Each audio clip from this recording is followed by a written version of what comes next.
I now have the enormous honor to introduce to you our guest commencement speaker, BD Wong.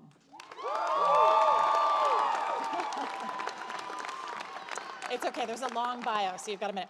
BD Wong's exceptional career as a trailblazing artist and advocate has spanned more than 3 decades. A personal hero of mine, he has appeared in such popular television shows as Law & Order SVU, Aquafina is Nora from Queens, and Mr. Robot. He's been seen or heard in more than 30 films, including next month's blockbuster, Jurassic World Dominion. We're all very excited for that. And his stage credits are equally long. He received the Drama Desk, Outer Critics Circle, Theater World, Clarence DeWert, that's a mouthful, and Tony Awards for his Broadway debut in M. Butterfly, an achievement, yes. And that is an achievement that has not yet been duplicated by another actor. He is the author of the critically acclaimed memoir, Following Fu, The Electronic Adventures of the Chestnut Man, and is an advocate for the Trevor Project and its It Gets Better campaign. Yes.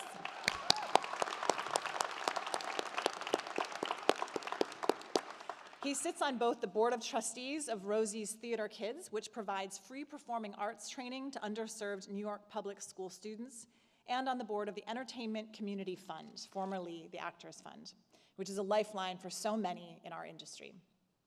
He appears in the upcoming Netflix film Heart of Stone and is currently preparing to direct the world premiere of Mr. Holland's opus, the new musical. Yeah, which he has co-written with the composer Wayne Barker.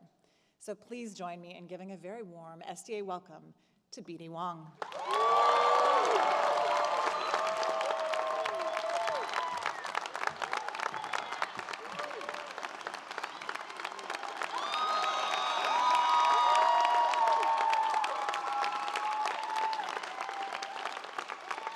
Thank you.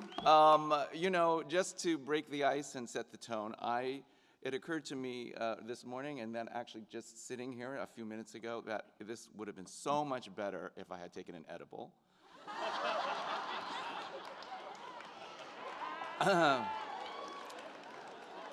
Raise your hand if you knew that and did it. I know a high percentage of you are completely inebriated, and I celebrate you and support you. And I want to say that I'm very happy to be here. And I'm sincerely happy to be here because I love graduations. I love weddings, and I love rituals and commencements and quinceañeras and brisses. And I love, and I just want to take a second to kind of make a really important distinction. There are 2 kinds of people in the world. There are actors, and there are normal people. And depending upon who you are or what your mood is, this is either a high compliment or a real dig, right? The young, cocky actor who hears that he is not a normal person is very, very proud and full of himself. And his partner, the nurse in a veterinary clinic who has lived with him this whole time, knows that it is really not a high compliment.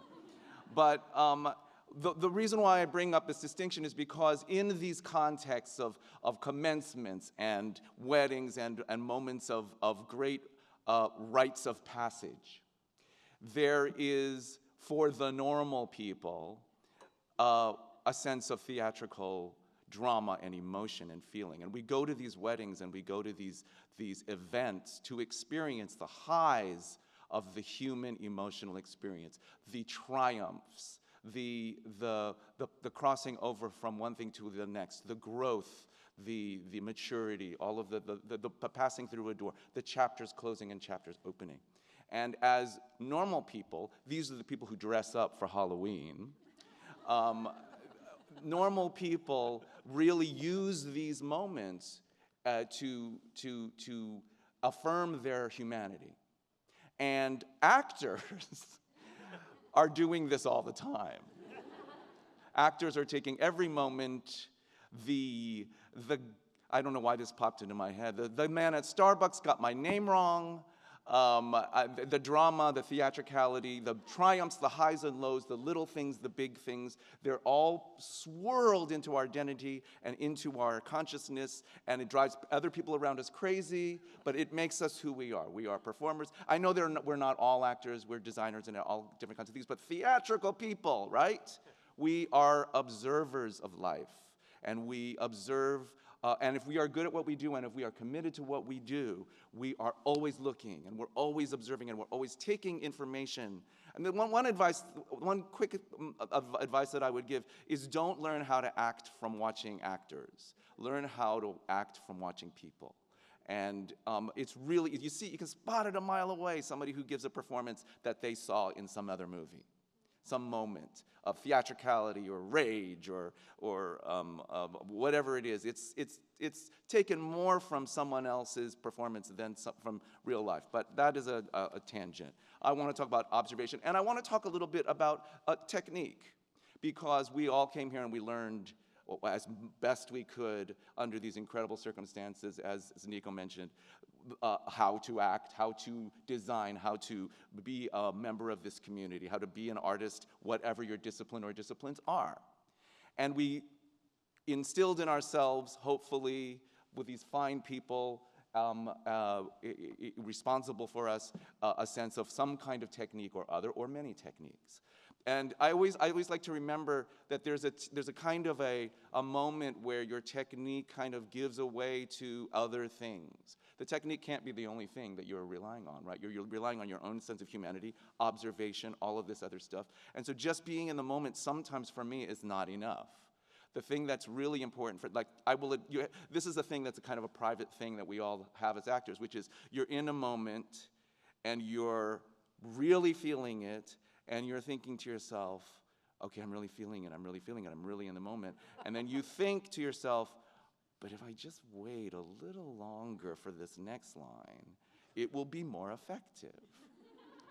And what I have found so wonderful and exciting and interesting and nourishing for me is the acknowledgement that technique and artifice come together and create star quality or really great performances. I don't think anybody's ever really just in the moment, to be quite honest. They taught you to be in the moment, and many of them I'm sure did, and yet there's other stuff that you do, and that's part of the observation, that's part of all of the other stuff that is. I had a whole section on resilience that I don't have to do now. But I will say, as an observer, as an observer, not as a member of your community, as Nico is, but as someone who observes you and understands you and watches you and is here to celebrate you, I say, good for fucking you. I mean, and Nico said this, and I would just really reiterate it. The resilience is the resilience they're always trying to teach you that is going to be required. You're supposed to not, should I be an actor or not be an actor? Well, can you handle it? Is the answer, is one of the answers. And so you have tools that were given to you quite unbeknownst to you while they were being given to you that are so useful to you, because it is really it will require all the resilience that you can muster. And it may even require more resilience than you think you have, even having the experience that you've had. But you are well on your way to being able to handle it, and I'm happy for you in that way. It was a crash course in resilience, right? And good for you. Now, I want to, always, often, when an old person gets up on a stage at a commencement, there's often this kind of difficult section where the person tells you hard truths and points their finger just like this, and is kind of, uses that awful term, when I was your age, which I really didn't want to use when I was up here. But there are a couple of things that I think are difficult. They're not all sunshine and roses kind of things that are practical to me. And I thought, well, if I'm going to do that, how would I do that in the most effective way? And I think, well, the one thing is to say something that's really useful, not just to be kind of, when I point my finger like this, I'm thinking of the witch and Into the Woods, 'Cause I am old, I am ugly, I embarrass you, you are ashamed of me. You don't understand. And I don't want to be that person, but I do think, well, what would be really useful? What could be useful? What is enlightening to you possibly? What maybe had you not thought of before? 4 very, very little things. The one is the thing that I struggle with the most. And the thing, it's kind of fundamentally important, not ultimately the most important thing, but it is punctuality. And I mention this because I struggle with it. And I also mention it because I think you guys were trained to put that on a second burner. And what I mean is that you were never punished for being not punctual. And I'm saying that happens in an institution like this, in an educational institution where we're lenient about punctuality or tardiness. And that's all for very important, good reasons. And then on the other side of that door is something else. And that is our industry. That is the world that we work in, where people have no concept of any of that.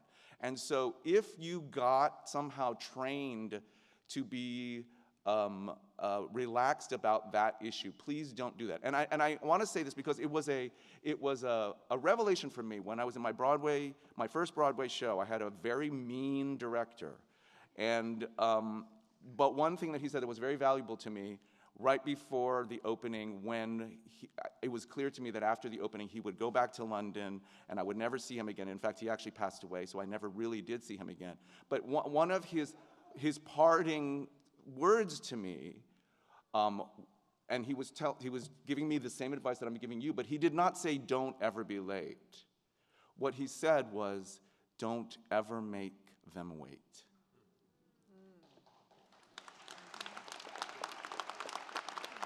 And of course, you see, it all of a sudden came outside of me. It was like, oh my gosh, there's other people? Wow, it like blew my mind. The other thing is, preparation. Preparation is the king. And Bradley Whitford said this a few years ago, so I'm not saying anything new. It is not without a solid foundation of preparation when you walk into any rehearsal or onto any set that can allow you to play, that can allow you to experiment, to be spontaneous, to take energy from your scene partner or scene partners, and to use it. When you are thinking about anything else, any distractions, and that's why we always complain about distractions, right? We complain that we're on stage in a musical and we can't hear ourselves, or we complain that our shoes don't fit right, because it distracts us and takes us away from the acting that we're trying to do. These are all very actory things, and they're true, and we have to try not to be a pain in the ass about them. But when it comes to you bringing to the table your own sense of preparedness, you will be doing yourself a favor because you have taken care of a huge thing that will not be distracting to you. And you'll be surprised how many people don't adhere to this. I mean, people walk onto the set all of the time and they don't know their lines, and famous people, and you have to work around them, and it's really weird, and it's not great for them because they can't be as good as they need to be. I would like to say a word about being sensitive, because I want to make a very important distinction, because actors, one of the main requirements and people in the theater, actually all of us here, one of the main requirements for us is that we be sensitive. That we be sensitive people, that we be sensitive to ourselves, and that we be sensitive to others. And I wish to make a very important distinction between sensitivity and fragility. You can't be an actor and be a fragile person. You can't. You have to do everything you can to fortify yourself and strengthen your psyche and your self-esteem and your body and your voice. So many things in order to withstand everything, to be resilient to all the challenges that come from being an actor or a performer or a person in the theater, a person with, not without a kind of sense of job security. All of these things, they're all related. And I think that, again, in an education environment, we have to kind of cater to a lot of fragility. And all I'm pointing out is that fragility is not conducive to being a great actor. Being a great actor allows you to rip yourself open whenever needed. And the ability to do that and not to worry about it, or you have to have a very strong, what I would recommend rather than putting outside of yourself and putting on others the responsibility of taking care of your own sensitivity, I would recommend therapy. You really need to know yourself really well. And it's being an actor, it's famously self-indulgent, but it is because we are the instruments that we play, right? We can't put the instrument in a case and put it away. We are it. So it's health, psyche, emotional intelligence and emotional health are all very important. And also being aware that the self-indulgence is built into it and that doesn't rule our lives or our relationships with other people. We have to really understand and be very, very, very careful about it. The fourth thing is related to this, which is the relationship between, where the distinction between self-care and selfishness. It's a very similar kind of thing. And where my example of this here is directing other actors in your scene. You're directing your scene partner, right? It's a very common thing, and you must not ever do it. You must not ever do it. And the reason why is because being an actor is, you're kind of on a, for lack of a better word, you're on a team with another person.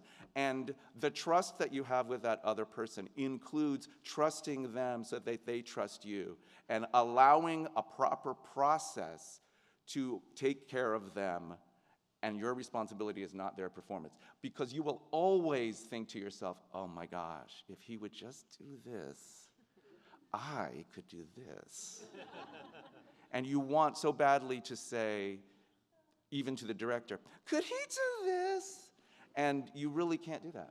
Because you have, and this is where empathy comes really into play, you have to remember what it would feel like if someone did that to you.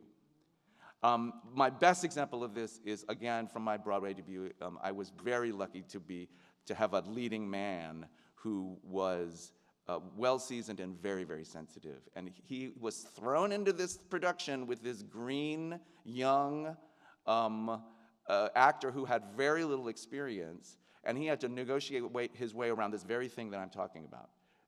I can tell. Now when I look back, I see the incredible, superhuman, Thor-like restraint that he used in his dealing with me. But he would come to my dressing room, and he would very gently say, I have some suggestions for you. And these are some suggestions. You're talking a little bit too fast in this scene, and I can't get my words in, and blah, blah, blah, blah, blah. And he would say very gently a few things. I always get emotional when I talk about this. And then he would say, and what do you have for me?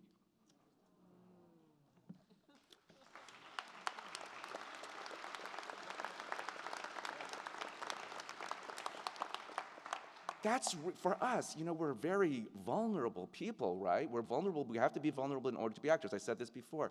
That's really hard to do. It's hard to say, hit me, go ahead, tell me, I can take it. I can take your suggestions. I can take your criticism. I can take your comments. This is all part of what's super important about this. I will just say very briefly that I wrestled very much in my early life as an actor with two core identities of my own. One is that I was a queer person, I was a queer man, and two, I was an Asian American person that was being inserting myself into an industry which clearly eschewed me. And I wrestled with these two identities of myself to the extent, there was a lot of homophobia in the media at the time too, and I thought to myself, well, I want to be something that I'm not.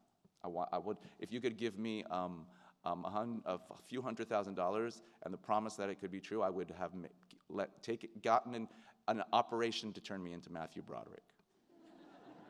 In a second. And now, of course, I think,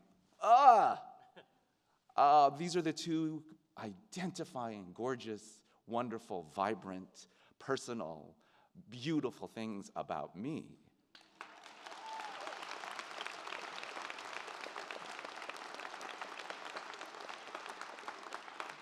Yeah, thanks. But that is what I'm bringing, that's part of what I'm bringing to the table. And of course, we all have that thing that we're bringing to the table. When I was a young person, I was kind of oblivious to, like, oh, I just wanted to be good. I wanted to be as good as possible. I was very competitive. I didn't realize, oh no, this is a part of me. The me, it's actually part of the truth, and the truth is what makes you give a good performance. And so when I connected to that eventually, and it took many, many years, and I don't suggest for you that you take as long as I did, it really was eye-opening and revelatory, and I could feel my work improve without any doubt. Something that has always been said to me, and it's related to this, is know your currency. And that is, we struggle very much with our self-esteem, with our place on the food chain as we're starting out. What do I deserve? Am I overstepping my abilities? A lot of you, I have a very strong sense, have very strong sense of self-esteem. I'm getting the vibe of, I'm smelling the stink of self-esteem in the air. And I also think there's also self-doubt, right? There's also a sense of trepidation and, but we all bring something to the table, and we all know you have this training, you have this diploma, you have this, you should have a spine of a sense of confidence and at least the intellectual knowledge that you are somebody that is deserving of having opportunities. And so you don't have to apologize for that. You have to kind of just go, okay, no, this is what I'm bringing to the table. It's okay if you don't pick me. But that's always going to be a thing. You're not going to get picked, and you're going to not pick kind of a lot, and you're not going to get picked. And when you don't get picked, you have to be able to handle that. But you have to be able to say, well, okay, I can handle that, but I'm going to set forth the package as well as I can. And your low self-esteem can get in the way of you making a good package. And the last thing I want to say is, well, besides congratulations, is, my technique was wrapped up. I learned how to act. It was very moving for me because I learned how to act in Los Angeles as a young actor with a wonderful teacher named Don Houghton, who studied with the Actors Studio in a crappy little basement studio on Gardner. And he really hammered home for me one thing that has always stayed with me, and that, yes, amen. He remembers. Donald, thank you for that. We are messengers. We are messengers of great thoughts and ideas and feelings and emotions, and as observers who are messengers, we carry forth a task to the world of illuminating the human experience. Sure, we can be hot. We can we can get laughs, we can do all of those things, but ultimately, if you go back to the idea of why you're doing it, and I'm not asking you if this is why you're doing it, I'm telling you, this is why you're doing it. Please do it, because you are a messenger, because you have something to say, and if you do not have something to say, some writer or a collaborator has something to say that can use you as a conduit to reach the world. And through the world, we change it, or adjust it, or make it talk to itself, or make it think about itself because of the thing we're doing. We're not saving anybody's life. It's very specific. I'm not saying it's any better than what anybody else is doing, but it is cool. And it's specific, and it's unique to who we are, and it's super special, and it's noble. And whenever I get down about it, which isn't that often really, but I have my moments, yes, I remember this, and it helps me, and it makes me want to continue, and it makes me want to say something and get back in it and be creative and speak out. So I cannot say enough about your this wonderfully unique class, all of you, and Nova.